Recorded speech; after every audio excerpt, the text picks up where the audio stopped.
My son, pay attention to my wisdom and lend your ear to my understanding, that you may preserve discretion and your lips may keep knowledge.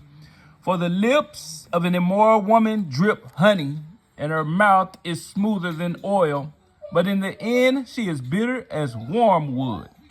Sharp as a two-edged sword, her feet go down to death, her steps lay hold of hell. Lest you ponder her path of life, her ways are unstable, you do not know them.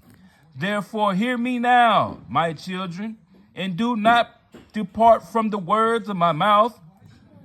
Remove your way far from her, and do not go near the door of her house, lest you give your honor to others, and your years to the cruel one, lest aliens be filled with your wealth, and your labors go to the house of a foreigner, and you mourn at last, when your flesh and your body are consumed, and say, how I have hated instruction, and my heart despised correction.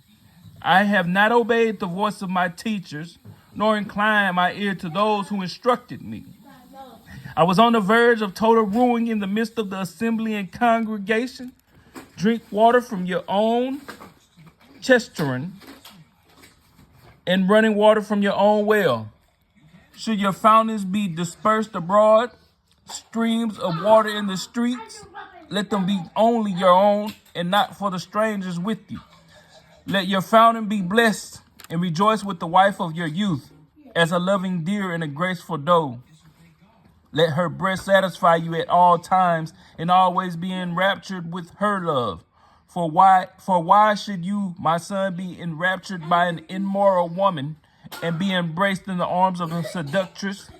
For the ways of a man are before the eyes of the Lord, and he ponders all his paths. His own iniquities entrap the wicked man, and he is caught in the cords of his sin.